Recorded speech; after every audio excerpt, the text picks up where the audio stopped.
እሺ ወደ መጀመሪያው ነጥብ እንሂዳል። እስኪ ጀምር እስኪ። ይሄ የህመም ስሜት ሲሰማን ልንመገባቸው የሚገቡ 5 የምግብ አይነቶች ናቸው። በብዛት መመገብ አለብን።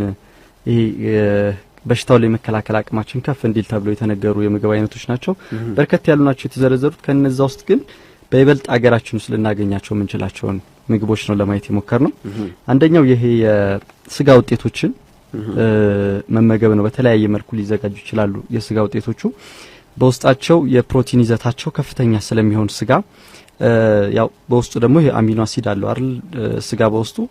ስለዚህ ይሄ አሚኖ አሲድ ደግሞ በሰውነታችን ውስጥ ይሄ በሽታ ሊከላከል የሚችል አንቲቦዲ የማምረት አቅሙ ከፍተኛ ስለሚሆን ሰውነታችን ውስጥ በብዛት እንዲመረትና ከበሽታውን ሊያመጡ ከሚችሉ ህዋሳቶችን ወይም ባክቴሪያዎች ከሚኖረው ነገር በየሰውነታችን ጠንካራ እንዲሆን ስለሚረዳን ብንመገብ የስጋ ውጤቶች መልካም ናቸው ተብሏል። ከስጋ ውጤቶችም ደግሞ በላይ ደግሞ ይሄ የዶሮ ስጋ በውስጡ በአሚኖ አሲድ ይዘቱ በጣም ከፍተኛ ስለሆነ በጣም መልካም ነው። ይሄን ከስጋም ደግሞ የዶሮ ስጋም ብንመገብ ተብሏል። ይሄ በተለያየ መልኩ ሊዘጋጅ ይችላል። የዶሮ ስጋ በሾርባ መልኩም ሊዘጋጅ ይችላል። በተለያዩ መንገዶች ልንመገባቸው እንችላለን።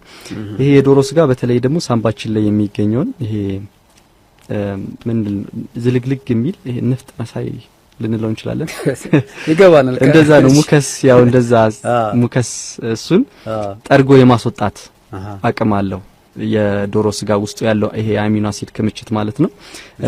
ለስላሴ እንዲኖረን ያደርገናል። ይሄ ጉሮሮአችን አካባቢ ሳምባችን ላይ የሚኖረውን ነገር አፍንጫችንም የድርቀት ስሜት እንዳይሰማው የመፍጠር ነገር አለ ውስጡ የሚገኘው አሚኖ አሲድ ፕሮቲን እና ስለዚህ አንደኛው ልንመገብ የሚገባው የስጋ ውጤቶችን ብንመገብ በፕሮቲን ይዘታቸው ከፍተኛ ስለሆነ ከበሽታ ጋር በተያያዘ ጥሩ ነገር ይኖራቸዋል። ሌላኛው ፍራፍሬዎችንና ይሄ ሙዝ እንደዚህ አፕል ከዛ ውጭም ደግሞ ሩዝን ብንመገብ በጣም ጥሩ ነው ተብሏል። ውስጣቸው ካለው ንጥረ ነገር ውጪ ደግሞ ሆዳችን ውስጥ የሚፈጠረውን በተለይ ያለ መረጋጋት ስሜት የማስወገድ ነገሩ በጣም ከፍተኛ ነው ተብሏል። እንደገና ደግሞ የምግብ መፈጨት ሂደትንም በማበረታታት ደረጃ እነዚህ ነገሮች በጣም መልካም ናቸው። ብዙ ጊዜ ስንታመም የምግብ የመብላት አቅማችንም ይቀንሳል አይደል? የመፈጨት ሂደቱም ደግሞ የዛን ያክል በህመም ምክንያት ይቀንሳልና እነዚህ ነገሮች ግን ያንን ነገር የማጠነካከል ስሜት ስላላቸው የሙዝ አፕል ሩዝ ብንመገብ በጣም የተሻለ ነው። የምግብ መፈጨት ሂደቱን ያፋጥኑልናል። ሰውነት ሆዳችን ውስጥ የሚኖረውን ያለ መረጋጋት ስሜትንም የማስወገድ አቅማቸው በጣም ከፍተኛ ስለሆነ ብንመገባቸው መልካም ነው። ሌላኛው ነጭ ሽንኩርት ነው። ብንችል ነጭ ሽንኩርትን ይከብዳል ጥሬውን መብላት፣ ግን ጥሬውን ብንመገበው ጥሩ ነው ይባላል። ነጭ ሽንኩርት በውስጡ ማግኒዚየም፣ ቫይታሚን ቢ6፣ ቫይታሚን ሲ፣ ፋይበር በውስጡ አለውና እነዚህ ነገሮች ደግሞ አንደኛ በሽታ የመከላከል አቅማችንን ልክ እንደሌሎቹ ምግቡ ከበሽታ የመከላከል አቅም ከማሳደግ አንጻር ነው እነዚህ ምግቦች በይበልጥ የተዘረዘሩትና ያን ነገር ስለሚያሳድግልን ፋይበር ደግሞ በሰውነታችን ውስጥ በሚኖርበት ሰዓት ላይ በተለይ አላስፈላጊ የሆኑ ኮሌስትሮል የሆኑ ኮሌስትሮሎችን ከሰውነታችን የማስወጣት አቅም ስላለው ነጭ ሽንኩርትን ብንመገብ በጣም ጥሩ ነው ተብሏል። በሁለተኝነት ላይ ያለው አጃ ነው።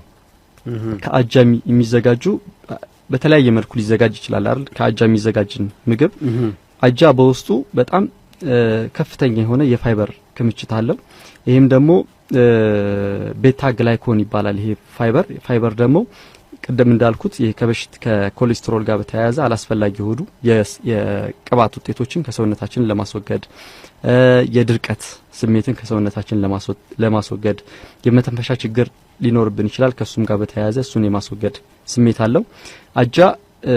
ሌላኛው ወደ ህመም ስንታመም ከሞት ጋር በተለይ በጣም እየተዳከመ በምንሄድ ሰዓት ላይ የጭንቀት ስሜትን ይኖራል አይደል? መቼም ታመህም ያንን የጭንቀት ስሜት ሁላ የማስወገድ ባህሪ እንዳለው ነው የተነገረው።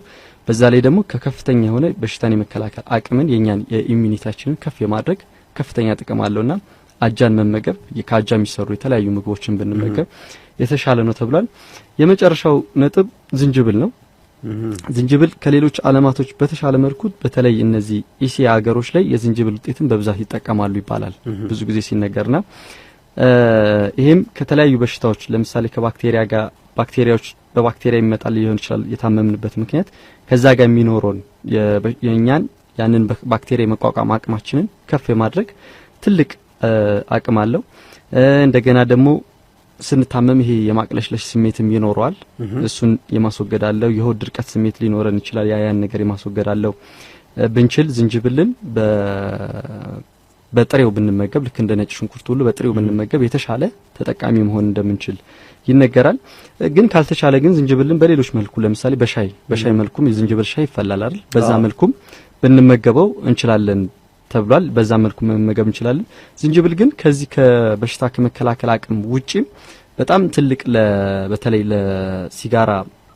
ሲጋራ ለሚያጨሱ ሰዎች የኒኮቲን መጠናቸው ደማቸው ውስጥ የሚኖረው የኒኮቲን መጠን በጣም ከፍተኛ ነው አይደል የሚሆነው እና ደማችን ውስጥ ያለውን ይሄ የኒኮቲን መጠኑን በማስወገድ ደረጃ ራሱ ግንባር ቀደም አንደኛ ደረጃ ላይ የሚመከረው ዝንጅብል ሲጋራ የሚያጨስ ሰው በተመሳሳይም ማቆም የማይችል ከሆነ ዝንጅብልን ቢመገብ የኒኮቲን መጠኑን ሰውነት ውስጥ የሚኖረው የኒኮቲን መጠን የመቀነስ አቅሙ በጣም ከፍተኛ ነውና ዝንጅብል በጣም ብዙ ጠቃሚ ነገሮች አሉት።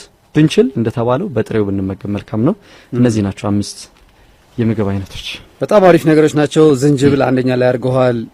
ሁለተኛ ላይ ደግሞ አጃ አለ። ሶስተኛ ላይ ነጭ ሽንኩርት ነው። ሁለተኛ ሶስተኛ ከዛ ፍራፍሬ ሙዝ ብለሃል። በዛው ላይ ሩዝን ከትቼ አፕል ብለሃል። አዎ ሩዝ ብለሃል። መጀመሪያ ደግሞ ስጋ ብለሃል። በተለይ ደግሞ ዶሮ ያው እድሜ ለአመት በዓል እንበለዋለን። ምሽ በአመት በዓል ይጠብቃል። ታመማሁን ስሜት ሲሰማን ልንመገባችሁ የሚፈልጉ አፕል ለምን ኢትዮጵያ ውስጥ በጣም ውድ እንደሚሆን ሊገባኝ አልቻለም። እዚህ ይመረታል አይደል? አዎ እኛ ሀገር ይመረታል፣ ግን በቀጥታ ኤክስፖርት ነው የሚደረገው መሰለኝ። እኛ ሀገር በጣም ይወደዳል። ሌላ ሀገር እኮ መንገድ ላይ ነው እንደ ሙዝ እንደ የተለያዩ ፍራፍሬዎች አሉ አይደል መንገድ ላይ የሚሸጡ እንደነሱ እንደ በቆሎ ነው እንግዲህ እኔ ደቡብ አፍሪካ የሚያየሁት። አሜሪካ ዞሮ ለሚበላውም ብዙ ሰው የለም። እንዲያውም ገዝተው ይበሰብሳል ስለማትበላው ማለት ነው። እኛ ሀገር ፖም ወይም ደግሞ አፕል በጣም ውድ ነው። እንዲያውም የሀብት መለኪያም ይደረጋል እኛ ሀገርና በጣም ሁሉ የሚገርመኝ ነገር ነው። ስለዚህ ይሄ እንግዲህ የሚመለከተው አካል ያስብበት። እሺ ታሻግረዋል። እሺ ሌላ ግን ሌሎች ያልካቸው በጣም በቀላሉ የሚገኙ ናቸው።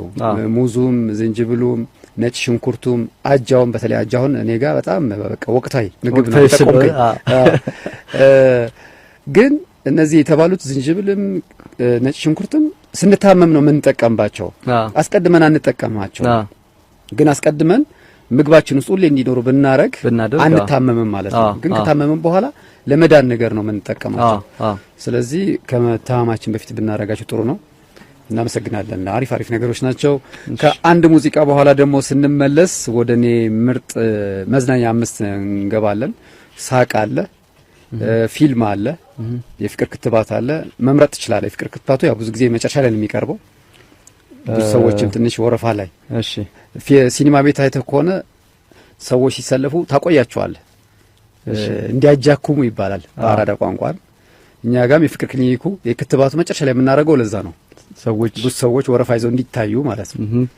ለዚህ እሱ መጨረሻ ላይ ነው። ከሳቁን ጀምራለህ። ከሳቅና ከፊልም መምረጥ ትችላለህ። ከሳቁን ጀምር። የማን ሙዚቃ እንስማ አሁን? አሁን የቤቲ ያልተሰማው ማለት? አዎ ቤቲ ላይ የሆነ ነገር እንዳላችሁ የተረዳሁት። ተጨቁናት አለ አይደለም።